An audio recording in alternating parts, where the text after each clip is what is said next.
Welcome back to Brandon Cooks. Tonight we're going to make some mac and cheese. Okay, so here's the thing. I'm afraid to make this for you all. I'm not afraid to make it and eat it because I think it's really good. But the internet has opinions on mac and cheese. So if you are that person and you have opinion on mac and cheese and you see mine and you're like, oh my God, how could he? That is the most terrible thing ever. Please just keep it to yourself. I don't claim that this is the best mac and cheese ever. I think that there are some controversial things in it, but it works for me and I find it to be really good. And I have some reasons for why I do some things the way that I do, okay? So like, can you hold my hand? Or like, Ariana and Cynthia, like, can you hold my hand? It's gonna be okay. We're gonna do it together and we'll be okay. And again, if you don't like it, you don't have to make it this way. You can make your own. I'm not gonna pretend that mine's better than yours. It might be, it might not be. I don't know. I don't know yours. I know that I can eat mine and it won't kill me. So I'm gonna do that, okay? We good? Shake? All right, thanks. Okay, hi. As I was saying, today we're going to make some mac and cheese. All right, so right now I have a pot of water boiling for my pasta. Today the mac and cheese that I am making, the reason that I make it the way that I do and with the ingredients that I do is because I'm a poor unfortunate soul who, once I went to college, became lactose intolerant. I don't know how that happened. I used to eat like a gallon of ice cream a week and drink 1 to 2 gallons of milk like in a week or two. My mom couldn't keep up with it when we were growing up, me and my brother. And then I went to college in Wisconsin at a dairy school. Not for dairy, I was going to be a music ed. That's a different story. And in my first year there, I was like, why are bad things happening to me all the time? And the doctor said, oh, you're probably becoming lactose intolerant. And then I almost murdered him. But it's fine. I come from a family of dairy farmers.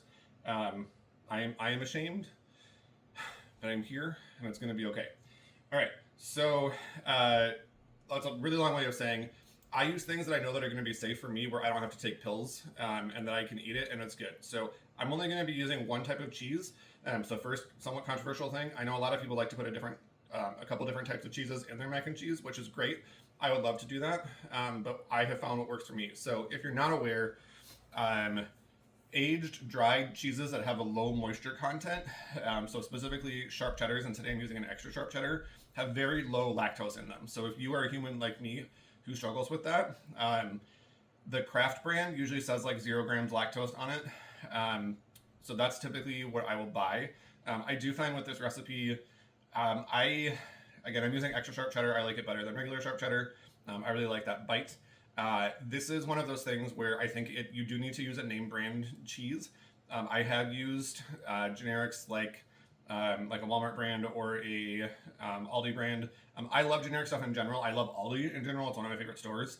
But for this one, I really do think that you need to go with a higher quality cheese. So at least Kraft, I would say, is the minimum. I'm pretty sure today I'm using a Cabot or Cabot, however you say it. I had a large brick that I had cut in pieces and then froze. So I thawed that out, and that's what I'm using today. Tillamook is really good as well. There are other brands out there. Just use one that's a good, high quality one. I'm also using lactose-free milk. The only thing that I'm using that is not a zero lactose or lactose-free product is going to be butter. There's about 2 tablespoons of that in there. That doesn't bother me. I know some people who have a lactose intolerance are a lot more sensitive than what I am. Like they can't even have cookies. So if that's you, there's probably a dairy alternative butter that would work instead. I haven't tried it, but use what is going to work best for you. So for this, I don't use regular macaroni noodles with it, which you can. I just prefer a little bit different. So today I'm using a cavatappi. It goes by a lot of different names. I just call them corkscrews. So this kind, and it's got ridges. So it gets that creamy sauce in there. See, good. I'm using that for today. So my water is getting to a boil. It's almost there. I'm going to salt it. Salty like the sea. Very good. Probably could even use more than that. And then I'm going to let that come up to boil. Once that boils, the pasta goes in, and this one, you're just going to cook it till it's al dente, which is, this package says 8 to 10 minutes. We're going to go with cool. While that's starting, I'm going to melt 2 tablespoons of butter in my other pot. I will be very transparent that this recipe, probably the next controversial thing, is based on a recipe from the Pioneer woman, Ree Drummond, that I got from her website, blog, or something a long time ago because I was looking for one that used sharp cheddar. I'm not saying that I'm a super big fan of her. I'm just saying that this recipe works for me, and I made some adjustments to it, but that's the base where it comes from, so I'm not trying to steal anybody's recipe. But that's what we're doing. So her recipe, or the recipe in general, was double what I am making. I am one human, while I might be a large human, I'm still one human, and I only need so many leftovers. So I'm only making what is half the normal recipe, so it works for me. This is generally enough for, like, I don't know, 3-4 people if you're using it as a side. But if you want to make it into a larger thing and also bake it, which I'm not doing, again, controversial, you can do that. Great. So I'm going to come back here. I'm going to get this boiling, and then I'm going to come back to you once the butter is melted and I'm ready for my next steps. Okay, pulse check. How are we doing? Do we hate me yet? Are we okay? Still nervous. I actually haven't even done anything yet. I haven't even put the noodles in. Are we okay? You don't hate me yet? Okay. Hi. Okay, so our pasta's in doing its thing. I remembered to salt the water this time, guys. You saw me do it. I'm really proud of myself. Okay, my butter, 2 tablespoons, has melted. That is going in with an 1/8 of a cup of flour. Just going to cook that out. Get all nice and toasty. Smells good. I'm pretty happy about it. Going to do all the work into things. Okay, to this, I'm going to add a heaping teaspoon of ground mustard. Do I know why I'm doing this? Nope, but that's what was in the recipe. Brandon follows the rules, generally.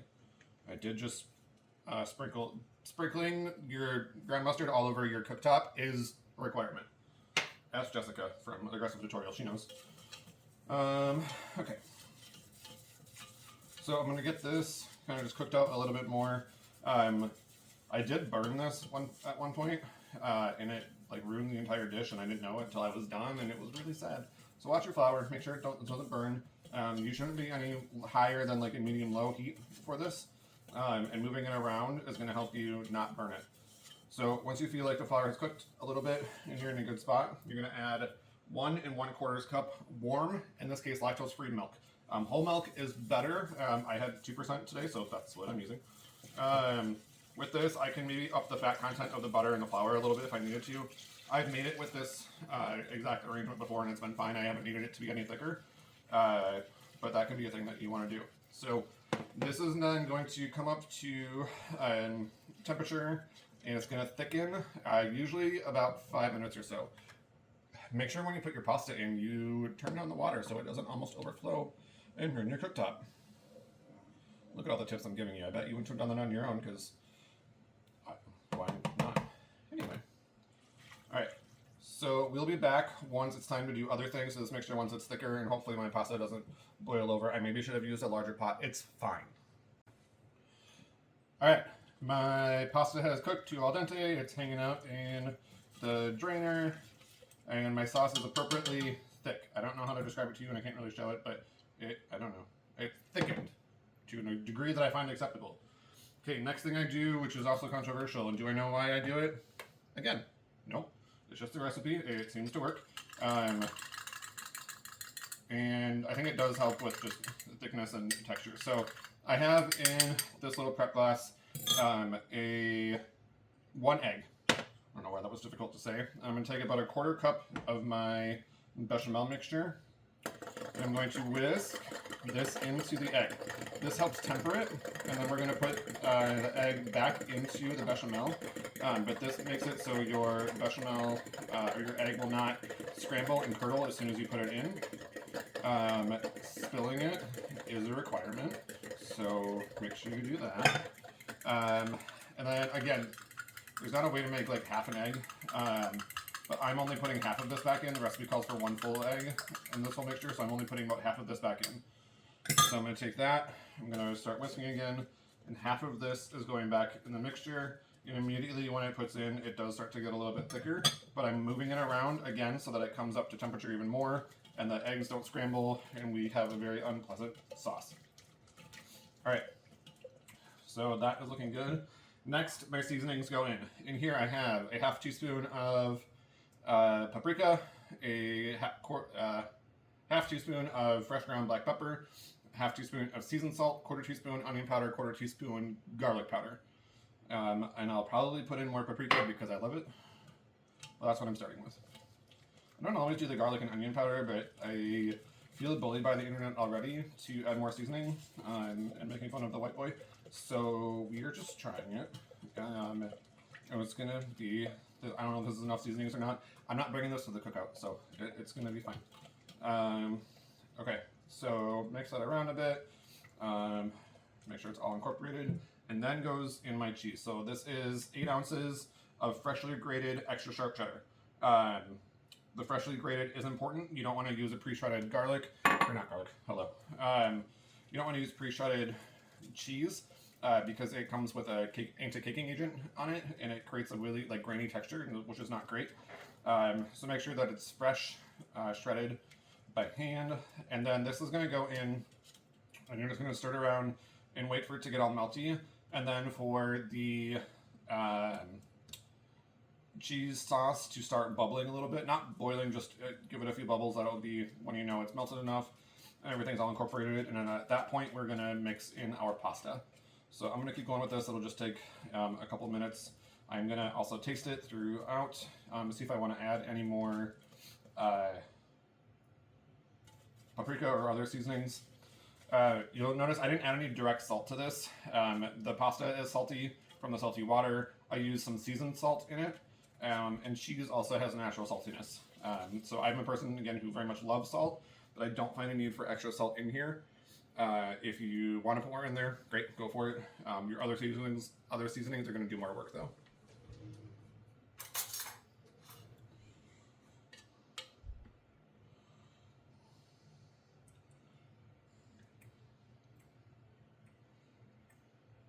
Oh, that's good. Mm-hmm. I can definitely taste the onion and the garlic. Maybe a little too much on one of them, maybe the garlic, I can't tell. But I am going to add some more paprika. I don't know. That's just how much extra I like to add. It doesn't really change the color at all. You don't really see it, it just adds some good flavor.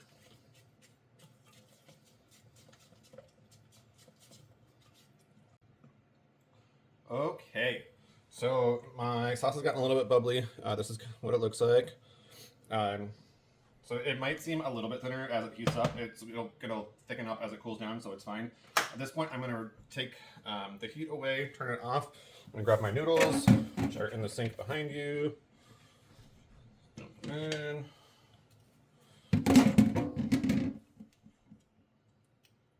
because of course, why would all of the noodles go in at first? That would be too simple. Cool. Now just mix it all around.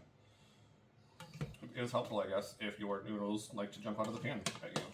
Apparently they're afraid of the macaroni. Is this telling? Is this people being afraid again? I don't know, guys. I promise you, it's really good. I've had other people eat it. They've told me it's good.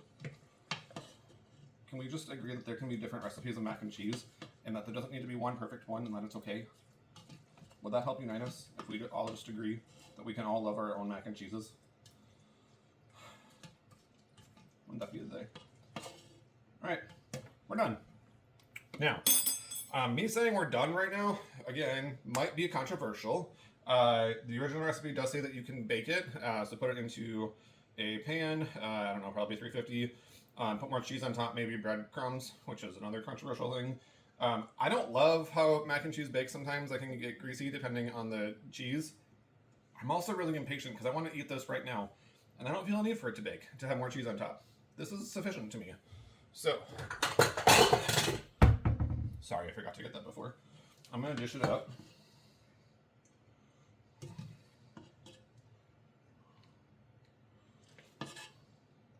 Holy crap, I'm so excited. I'm going to take this off the heat as well. And a fork. Alright. Look at that. See? Doesn't it look good? Everybody can be happy about the mac and cheese. Nobody's going to yell at me or try to behead me. My door's locked, right? Okay. Nope, no. I'm gonna lock my door. But here's the mac and cheese. I did a good job. Make this for your lactose-free friends.